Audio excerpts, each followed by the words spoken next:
Friends, ನಾವು if comments ಬಗ್ಗೆ ತಿಳ್ಕೊಂಡಿದ್ವಿ, ಹಾಗೆಯೇ ಎಲ್ಸ್ ಕಮೆಂಟ್ ಬಗ್ಗೆ ತಿಳ್ಕೊಂಡಿದ್ವಿ. If comments, else comments. So if comments ಒಂದು ಬರೆದಾದ್ಮೇಲೆ ನೆಕ್ಸ್ಟ್ ಎಲ್ಸ್ ಕಮೆಂಟ್ಸ್ ಕೊಟ್ಟಾಗ ಅದು ಏನಾಗಿರುತ್ತೆ, ಡಿಫಾಲ್ಟ್ ವ್ಯಾಲ್ಯೂ ಆಗಿ ನಮಗೆ ಪ್ರಿಂಟ್ ಆಗುತ್ತೆ. ಗೊತ್ತಿರುತ್ತಲ್ಲ ಫ್ರೆಂಡ್ಸ್, ಒಂದು ಇಫ್ ಕಮೆಂಟ್ಸ್ ಕೊಟ್ಟಾಗ ನೆಕ್ಸ್ಟ್ ಒಂದು ಎಲ್ಸ್ ಕಮೆಂಟ್ ಕೊಟ್ವಿ ಅಂದರೆ ನಾವು ಅದನ್ನು ಇನ್ನೊಂದು ಇಫ್ ಹೇಳೋ ಅವಶ್ಯಕತೆ ಇರಲ್ಲ, ಅದು ಡಿಫಾಲ್ಟ್ ವ್ಯಾಲ್ಯೂ ಆಗಿ ಬರುತ್ತೆ.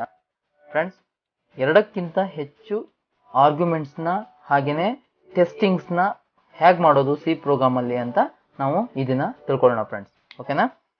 ಫಸ್ಟ್ ಬಂದ್ಬಿಟ್ಟು float num1 float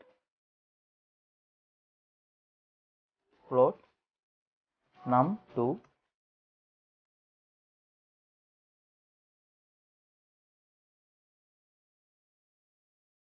float num3. So ನಾವು 3 ವ್ಯಾಲ್ಯೂಸ್ಗಳಿಗೆ ವೇರಿಯೇಬಲ್ ಕೊಟ್ಕೊಂಡಿದ್ದೀವಿ. ಈಗ ನಾವು ಏನು ಮಾಡೋಣ ಅಂದರೆ ಯೂಸರಿಂದ ನಾವು ಈ 3 ವೇರಿಯೇಬಲ್ಸಿಗೆ ವ್ಯಾಲ್ಯೂನ ಕೇಳೋಣ. ಓಕೆನಾ? ಅದಕ್ಕೆ ಏನು ಮಾಡಬೇಕು ಹೇಳಿ, ನಾವು ಫಸ್ಟು ಪ್ರಿಂಟ್ ಕೊಡಬೇಕು. ಇಂಟರ್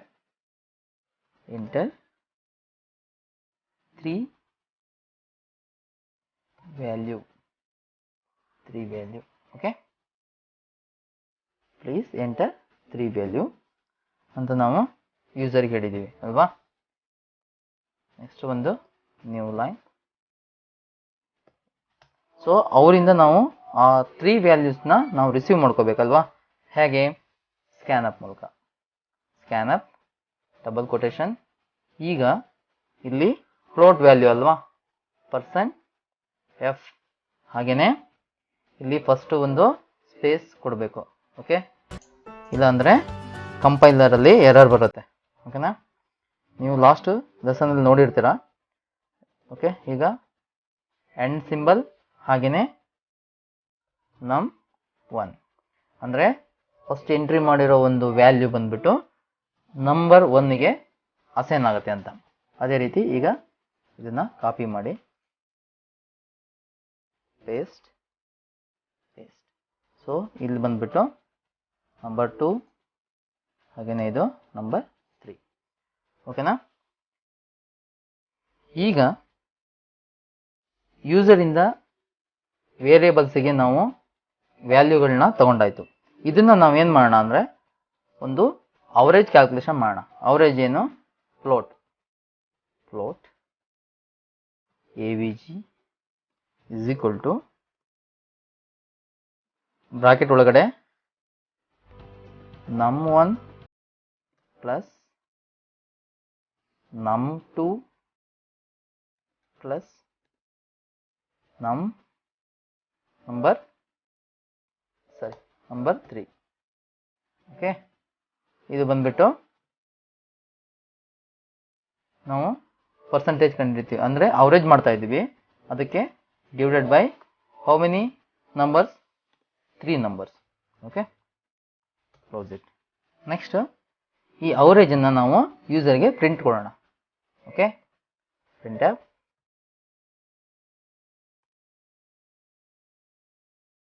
ಅವರೇಜ್ ಮಾರ್ಕ್ಸ್ ಈಸ್ ಯಾವ್ದು ಕೊಡಬೇಕು ಈಗ? %f. ಹಾಗೆಯೇ ಇಲ್ಲಿ 2 ಡೆಸಿಮಲ್ ಪಾಯಿಂಟ್ ಬೇಕಲ್ವಾ, 0.2. ಓಕೆ, ಒಂದು ನ್ಯೂ ಲೈನ್ ಕಾಮ. ನಾವೇನ ಈ ಪ್ಲೇಸಲ್ಲಿ ರೀಪ್ಲೇಸ್ ಮಾಡ್ಲಿಕ್ಕೆ ಕೊಟ್ಟಿದ್ದೀವಿ ಹೇಳಿ, ಅವರೇಜ್ ಅನ್ನೋ ಒಂದು ವ್ಯಾಲ್ಯೂನ ಇಲ್ಲಿ ರೀಪ್ಲೇಸ್ ಮಾಡ್ತಾ ಇದ್ದೀವಿ, avg. Okay, so finish. Okay, ಈಗ ಏನೆಲ್ಲ ಪ್ರೊಸೆಸ್ ಮಾಡಿದ್ದೀವಿ ಹೇಳಿ, 3 ನಂಬರ್ಸಿಗೆ ವೇರಿಯೇಬಲ್ನ ಅಸೈನ್ ಮಾಡಿದ್ದೀವಿ. ಹಾಗೆಯೇ ಈ 3 ವೇರಿಯೇಬಲ್ನ ನಾವು ಕ್ರಿಯೇಟ್ ಮಾಡಿದ್ದೀವಿ. ಹಾಗೆಯೇ ಯೂಸರ್ಗೆ 3 ವ್ಯಾಲ್ಯೂಸ್ನ ಎಂಟ್ರಿ ಮಾಡಿ ಅಂತ ಹೇಳಿದ್ವಿ. ಅವರು ಎಂಟ್ರಿ ಮಾಡಿರೋ 3 ವ್ಯಾಲ್ಯೂಸ್ನ ನಾವು ಈ 3 ವೇರಿಯೇಬಲ್ಸಿಗೆ ಇಲ್ಲಿ ಅಸೈನ್ ಮಾಡಿದ್ದೀವಿ. ಹಾಗೆಯೇ ಈ 3 ವೇರಿಯೇಬಲ್ಸಿಗೆ ಕೊಟ್ಟಿರೋ ವ್ಯಾಲ್ಯೂನ ನಾವಿಲ್ಲಿ ಅವರೇಜನ್ನ ಕಂಡುಹಿಡಿದಿದ್ದೀವಿ. ಓಕೆ, ಆ ಅವರೇಜ್ ಬಂದಿರೋ ಒಂದು ವ್ಯಾಲ್ಯೂನ ನಾವು ಯೂಸರ್ಗೆ ಪ್ರಿಂಟ್ ಮಾಡಿ ತೋರಿಸ್ತಾ ಇದ್ದೀವಿ.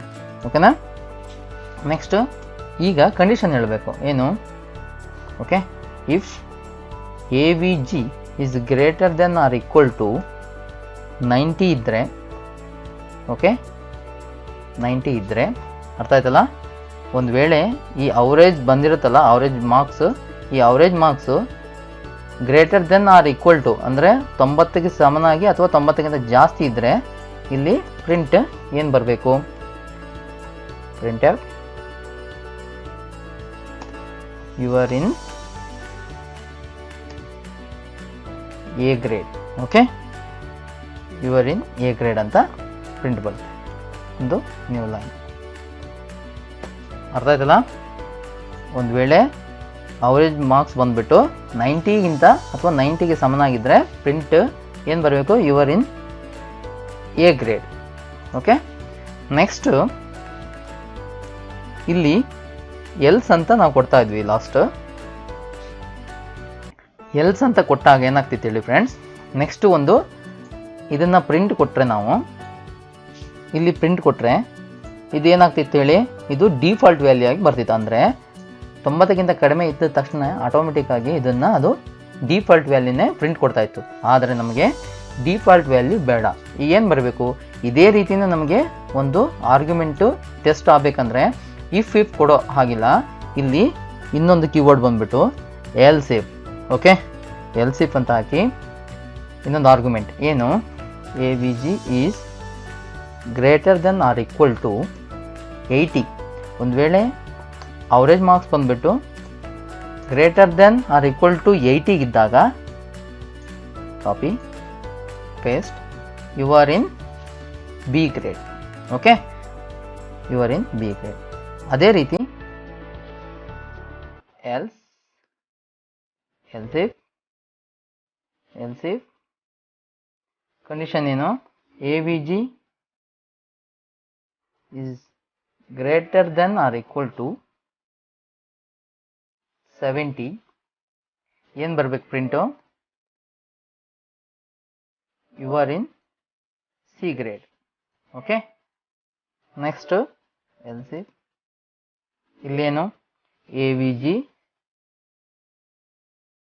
Is greater than or equal to 60. ಏನು ಪ್ರಿಂಟ್ ಬರಬೇಕು, ಪ್ರಿಂಟ್ ಬಂದ್ಬಿಟ್ಟು you are in D grade. Okay, ಈಗ ನೋಡಿ ಈ 3 ಕಂಡೀಷನ್ಸು ನಾವಿಲ್ಲಿ ಎಡಿಟ್ ಮಾಡ್ದಂಗೆ ಆಗಿದೆ. ಓಕೆನಾ. ನೆಕ್ಸ್ಟ್ ಈಗ ಬರೀತಾ ಇರೋದು ಡಿಫಾಲ್ಟ್ ವ್ಯಾಲ್ಯೂ. ಯಾಕಂದರೆ ಇಲ್ಲಿ ಎಲ್ಸ್ ಮಾತ್ರನೇ ಕೊಡ್ತಾ ಇದ್ದೀವಿ, ಎಲ್ಸ್ ಇಫ್ ಕೊಡ್ತಾ ಇಲ್ಲ. ಎಲ್ಸ್ ಇಫ್ ಕೊಟ್ಟರೆ ಏನಾಗುತ್ತೆ ಅಂದರೆ ಇನ್ನೊಂದು ಈ ರೀತಿ ಟೆಸ್ಟಿಂಗ್ ಬೇಕಾಗುತ್ತೆ. ಓಕೆ, ಈ ರೀತಿ ಒಂದು ಟೆಸ್ಟಿಂಗ್ ಬೇಕಾಗುತ್ತೆ ನಮಗೆ. ಈ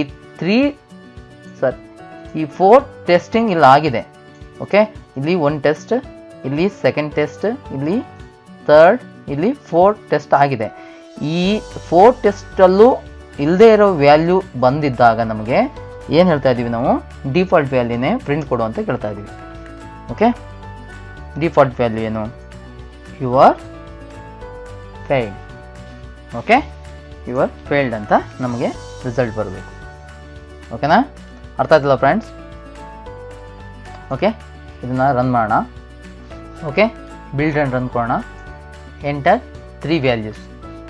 ಒಂದು ಬಂದುಬಿಟ್ಟು 80, ನೆಕ್ಸ್ಟ್ 60, ನೆಕ್ಸ್ಟ್ 85.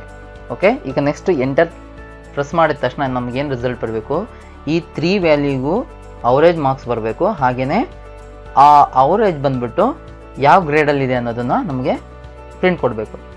ಈಗ ಎಂಟರ್ ಪ್ರೆಸ್ ಮಾಡ್ತೀನಿ ನೋಡಿ. Average marks is 75%. So you are in C grade. ಯಾಕೆ ಹೇಳಿ ನೋಡಿ, ಅವರೇಜ್ ಬಂದ್ಬಿಟ್ಟು 75, you are in C grade. ಯಾಕೆ ಹೇಳಿ, ಇಲ್ಲಿ ನೋಡಿ ಏನು ಕೊಟ್ಟಿದ್ದೀವಿ, greater than or equal to 70 ಇದ್ದರೆ, greater than or equal to 70 ಅಂದರೆ 70ಕ್ಕೆ ಸಮನಾಗಿ ಅಥವಾ 70ಕ್ಕಿಂತ ಜಾಸ್ತಿ ಇದ್ದರೆ ನಮಗೇನು ಬರಬೇಕು, ಸಿ ಗ್ರೇಡ್ ಅಂತ ಬರಬೇಕು. ಸೊ ಇಲ್ಲಿ ಸಿ ಗ್ರೇಡ್ ಅಂತ ಬಂದಿದೆ. ಓಕೆನಾ, ಇನ್ನೊಂದ್ಸರಿ ಚೆಕ್ ಮಾಡೋಣ. So enter 3 values, 20, 10, 5, 15. Enter press ಮಾಡಿದಾಗ ಏನು ಬರಬೇಕು, your average marks is 15, you are failed. ಯಾಕೆ ಹೇಳಿ, ಈ ಟೆಸ್ಟಿಂಗ್ ಆಯಿತು, ಈ ಟೆಸ್ಟಿಂಗಿಗೆ ಅದು ಸರಿ ಇಲ್ಲ ಅಂದಾಗ ಏನು ಮಾಡುತ್ತೆ ಅದು ನೆಕ್ಸ್ಟ್ ಈ ಟೆಸ್ಟಿಂಗಿಗೆ ಬರುತ್ತೆ. ಈ ಟೆಸ್ಟಿಂಗ್ ಕೂಡ ಫಾಲ್ಸ್ ಇದ್ದಾಗ ಈ ಟೆಸ್ಟಿಂಗ್ ಬರುತ್ತೆ. ಇದು ಕಂಡೀಷನ್ಸು ಕರೆಕ್ಟ್ ಇಲ್ಲ ಅಂದಾಗ ನೆಕ್ಸ್ಟ್ ಇದಕ್ಕೆ ಬರುತ್ತೆ ಕಂಡೀಷನ್ಸ್ಗೆ. ಈ 4 ಕಂಡೀಷನ್ಸು ರಾಂಗ್ ಇದ್ದಾಗ ಅದು ಡಿಫಾಲ್ಟ್ ವ್ಯಾಲ್ಯೂ ಯಾವ್ದು ಹೇಳಿ, ಯುವರ್ ಫೇಲ್ಡ್ ಅನ್ನೋ ವ್ಯಾಲ್ಯೂನ ನಮಗೆ ಪ್ರಿಂಟ್ ಕೊಡುತ್ತೆ. ಅರ್ಥ ಆಯ್ತಲ್ಲ? ಈಗ ನೋಡಿ ಇಲ್ಲಿ ಗ್ರೇಟರ್ ದೆನ್ 90 ಅಥವಾ ಈಕ್ವಲ್ ಟು 90 ಇದ್ದಾಗ ಏನು ಮಾಡುತ್ತೆ ಅಂದರೆ ಫಸ್ಟ್ ಈ ಕಂಡೀಷನ್ಸ್ನ ಅದು ಫಸ್ಟ್ ಓದುತ್ತೆ. ಈ ಕಂಡೀಷನ್ ಓಕೆ ಆದಮೇಲೆ ಇದನ್ನು ನಮಗೆ ಪ್ರಿಂಟ್ ಕೊಟ್ಬಿಟ್ಟು ಇದನ್ನು ಅದು ಎಕ್ಸಿಕ್ಯೂಟ್ ಮಾಡೋದೇ ಇಲ್ಲ, ಹಾಗೆಯೇ ಟೆಸ್ಟ್ ಕೂಡ ಮಾಡಲ್ಲ. ಅರ್ಥ ಆಯ್ತಲ್ಲ? ಈ ಥರ ಕಂಡೀಷನ್ನಲ್ಲಿ ಫಸ್ಟ್ ಕಂಡೀಷನ್ಸೇ ಅದಕ್ಕೆ ಸರಿಯಾಗಿದೆ ಅಂದ ಆದಮೇಲೆ ಅದು ಇದನ್ನು ಮಾತ್ರ ಪ್ರಿಂಟ್ ಕೊಡುತ್ತೆ. ನೆಕ್ಸ್ಟ್ ಇಲ್ಲಿ ಉಳಿದಿರೋ ಕಂಡೀಷನ್ಸ್ಗಳನ್ನ ಅದು ವೆರಿಫೈ ಮಾಡಲಿಕ್ಕೆ ಹೋಗಲ್ಲ. ಯಾಕಂದರೆ ಫಸ್ಟ್ ಕಂಡೀಷನ್ನೇ ಓಕೆ ಆದಮೇಲೆ ಅದು ಸೆಕೆಂಡ್ ಕಂಡೀಷನ್ಗೆ ಮೂವ್ ಆಗೋದೇ ಇಲ್ಲ, ನೆಕ್ಸ್ಟ್ ರಿಟರ್ನ್ 0 ಕೊಡುತ್ತೆ. ಅರ್ಥ ಆಯ್ತಲ್ಲ? ನೋಡಿ 98 95 85 98. So enter. ಸೊ 93.67 ಅಂದರೆ ಎ ಗ್ರೇಡ್. ಈಗ ಏನು ಮಾಡುತ್ತೆ ಅಂದರೆ ಅದು ಈ 93% ಬಂದಿರೋದ್ರಿಂದ greater than or equal to 90 ಅಲ್ವಾ, ಈ ಫಸ್ಟ್ ಸ್ಟೇಟ್ಮೆಂಟೇ ಅದಕ್ಕೆ ಓಕೆ ಆಯಿತು. ಆದಮೇಲೆ ಅದು ಈ ಸ್ಟೇಟ್ಮೆಂಟ್ಗಳನ್ನೆಲ್ಲ ಇಗ್ನೋರ್ ಮಾಡಿಕೊಂಡು ಪ್ರಿಂಟ್ ಕೊಡುತ್ತೆ ಅಷ್ಟೇ. ಅರ್ಥ ಆಯ್ತಲ್ಲ? 2 ಅಥವಾ ಅದಕ್ಕಿಂತ ಜಾಸ್ತಿ ಆರ್ಗ್ಯುಮೆಂಟ್ಸ್ ಬರೆಯುವಾಗ ಇಫ್ ಜೊತೆಗೇನೆ ಎಲ್ಸಿಫ್ ಕಂಡೀಷನ್ಸ್ನ ಹಾಕೋದನ್ನು ಮರಿಬೇಡಿ ಫ್ರೆಂಡ್ಸ್. ಎಲ್ಸಿಫ್ ಕಂಡೀಷನ್ ಹಾಕೋದ್ರಿಂದ ಗುಡ್ ರಿಸಲ್ಟ್, ಹಾಗೆಯೇ ನಿಮ್ಮದು ಸಾಫ್ಟ್ವೇರ್ ಪರ್ಫಾರ್ಮೆನ್ಸು ಕೂಡ ಚೆನ್ನಾಗಿರುತ್ತೆ. ಓಕೆನಾ? ಓಕೆ ಫ್ರೆಂಡ್ಸ್, ಈ ವಿಡಿಯೋ ಇಷ್ಟ ಆದರೆ ಲೈಕ್ ಮಾಡಿ, ಹಾಗೆ ಶೇರ್ ಮಾಡಿ, ಒಟ್ಟಾರೆ ಸಬ್ಸ್ಕ್ರೈಬ್ ಮಾಡೋದನ್ನು ಮರಿಬೇಡಿ. Bye friends, thanks for watching. Please subscribe.